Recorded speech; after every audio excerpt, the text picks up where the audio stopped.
Bonjour à tous et ravi de vous retrouver pour un nouveau rendez-vous d'Alternative. Alternative est un rendez-vous hebdomadaire pour décrypter les grands enjeux internationaux en partenariat avec l'Université internationale de Rabat. Chaque semaine, vous le savez maintenant, nous vous offrons une analyse approfondie sur des sujets pluridisciplinaires avec des chercheurs spécialisés, un décryptage alternatif vu du Maroc. Coup de projecteur aujourd'hui sur ce séisme diplomatique au sommet des exécutifs maliens et français et plus largement sur cette mutation en puissance qui semble s'opérer au Sahel. Il y a une dizaine de jours maintenant, l'ambassadeur français à Bamako a été désigné persona non grata sur le territoire malien suite aux propos du chef de la diplomatie française jugé hostile par Bamako.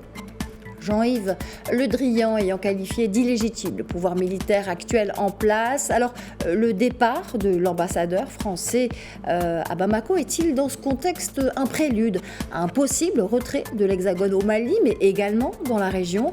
La question ne semble plus taboue, en tout cas dans un contexte qui reste celui de la lutte antiterroriste dans ce pays, aux enjeux névralgiques, mais aussi dans la région. Alors, quelque chose est-il en train de changer dans l'ADN des relations entre ces deux pays et surtout, quel regard posons-nous, nous, ici, depuis Rabat, sur cet équilibre politique des États de la région en pleine mouvance, semble-t-il. On en parle avec Julien Durand de Sanctis, enseignant-chercheur en sciences politiques à l'Université internationale de Rabat. Bonjour et bienvenue à vous. Bonjour.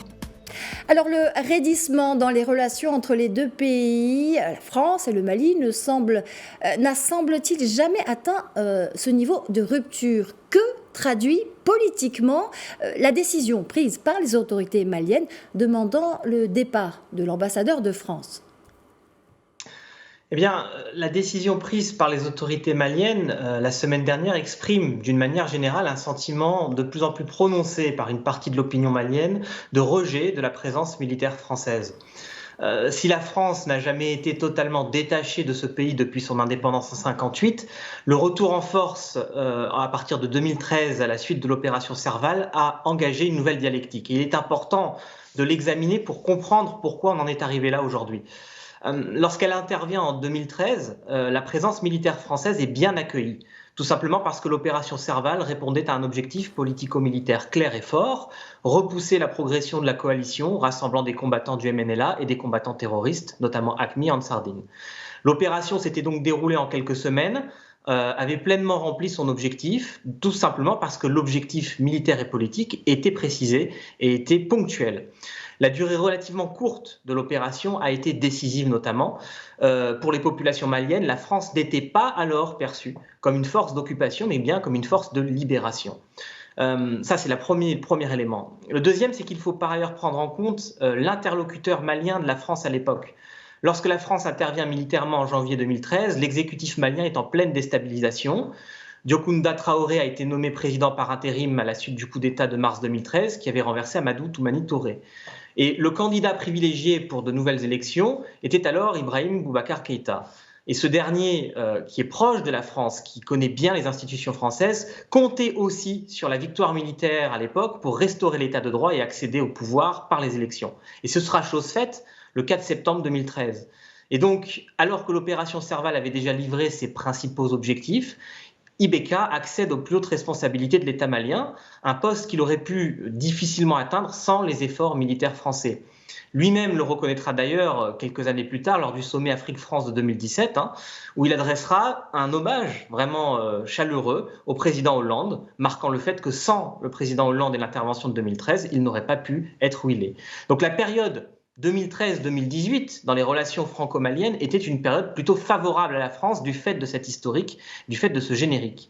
Ce qui change tout, c'est le coup d'État du 24 août 2020. Cet équilibre est rompu, Assimi Goïta s'empare de la tête du pays, et c'est un pur produit de l'armée malienne qui est issu des institutions du pays, et il institue un comité national du salut du peuple qui va très tôt démontrer une attitude beaucoup plus distante, voire antagoniste, vis-à-vis de la présence française au Mali.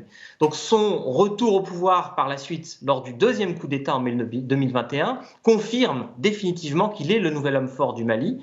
Et cette position, il va d'ailleurs la renforcer légalement en étant nommé président de la transition par intérim. Le point qui va créer la crispation, et c'est là qu'on arrive à la crise diplomatique, c'est qu'il décide de poursuivre le mandat de son intérim sur une durée de 5 ans, ce que la CEDEAO a rejeté, et la France s'est associée à ce rejet. Et donc, il faut voir que ça, c'est la manœuvre qui s'est produite à ce moment-là et qui a pu déclencher le premier blocage.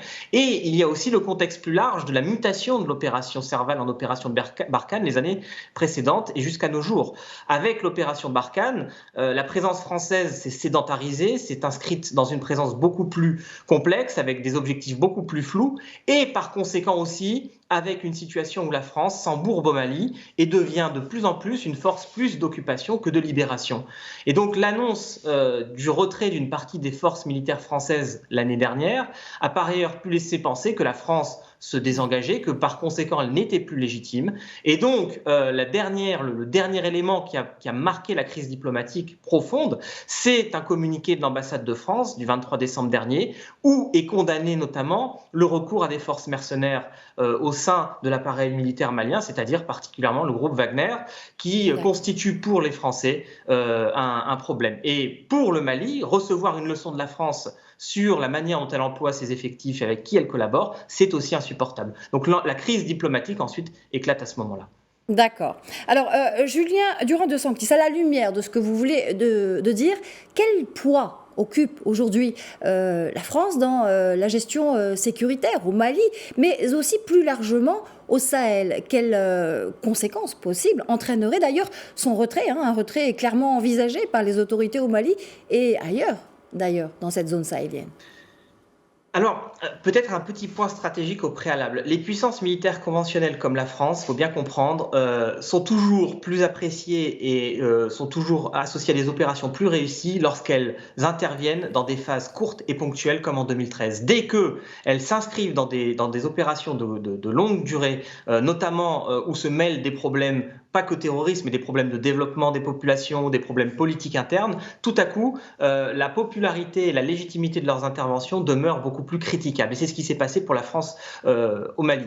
Alors après Serval, la France, elle était parvenue à installer des bases stratégiques au centre et au nord du pays, notamment à Gao, Kidal, Tombouctou. Donc elle s'était sédentarisée et avait accentué par ailleurs toute une série de programmes de coopération civilo-militaire, notamment aussi la France avait engagé de plus en plus de programmes d'aide au développement. On sait par exemple que l'AFD, au cours de ces dernières années, a porté plus de 80 projets de développement au Mali pour des centaines de millions par an. Donc cette présence est devenue lourde et s'est engagée. Donc la France est aussi bien militairement que civilement présente dans ce contexte-là. Alors avec l'annonce de la diminution du dispositif l'année dernière, du dispositif Barkhane, eh bien les Français se sont retirés en partie de certaines bases, notamment au niveau de Tessalit, Kidal, Tombouctou, et donc l'idée étant de diviser par deux la présence militaire française. Alors, au Sahel, plus largement, la France demeure cependant la puissance militaire dominante, qu'on le veuille ou non, notamment pour une raison très simple, c'est qu'elle maîtrise encore les points d'appui logistique indispensables à des opérations comme celle que conduit la France aujourd'hui, c'est-à-dire la base aérienne de Niamey au Niger, la base aéroterrestre de N'Djamena au Tchad et la base de Gao au Mali. Ces trois points névralgiques sont essentiels pour conduire des opérations comme celles qu'on connaît aujourd'hui et à preuve du contraire, d'autres unités comme le groupe Wagner ne disposent pas de ce genre d'assises aéroterrestres et logistiques. Donc ça, c'est un point important. Donc aujourd'hui, la question, c'est plus la question politique. Est-ce que la France doit laisser une influence politique ou doit se retirer progressivement dans cette situation ? D'accord. Alors, Julien Durand de Sanctis, vous avez parlé de présence moins légitime dans la région. Dans ce contexte et au regard de ce que vous venez de développer, assiste-t-on aujourd'hui à une modification majeure de l'équilibre politique des États de la région ? Alors, il est vrai que la situation de plusieurs États sahéliens, au-delà du cas malien, si on prend plus de perspectives et de recul, a particulièrement changé en l'espace de 12 mois, et moins de 12 mois même. Elle semble se caractériser d'abord par le fait que plusieurs États de la région connaissent des transitions politiques délicates, orchestrées par des pouvoirs de type militaire. Les derniers 18 mois, on a assisté à 7 coups d'État ou tentatives de coups d'État, 2 ont échoué, en Guinée-Bissau, au Niger, mais 5 ont réussi, notamment au Burkina, en Guinée, au Mali, au Soudan. Alors au Tchad, même si ce n'est pas spécifiquement directement un coup d'État, il y a eu une transition militaire.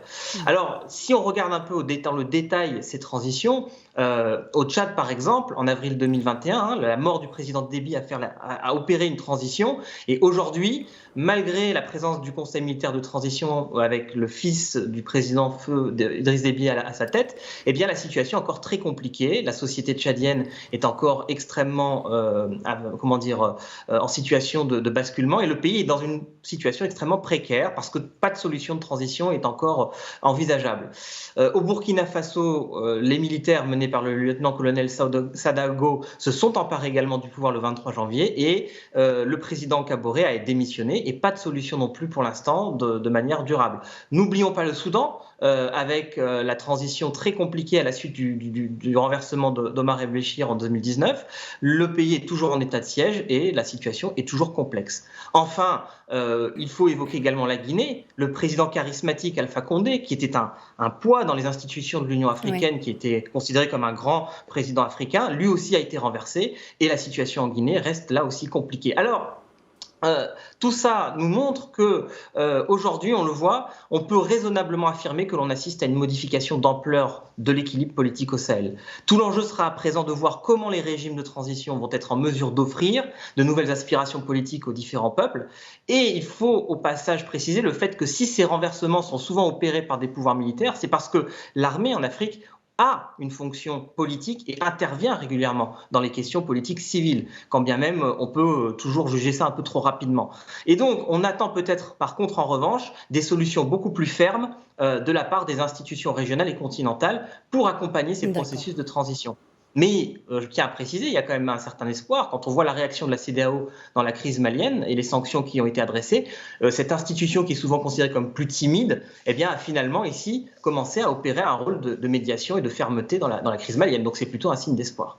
Voilà, on se terminera avec ce signe d'espoir. Julien Durand de Sanctis, merci pour cette analyse précise avec toutes ces disparités politiques dans la région du Sahel. Je rappelle que vous êtes enseignant, professeur de sciences politiques à l'Université internationale de Rabat. Merci. Je vous en prie, merci beaucoup. Très bonne fin de journée. Merci à vous. C'est la fin d'Alternative. Je vous dis à la semaine prochaine.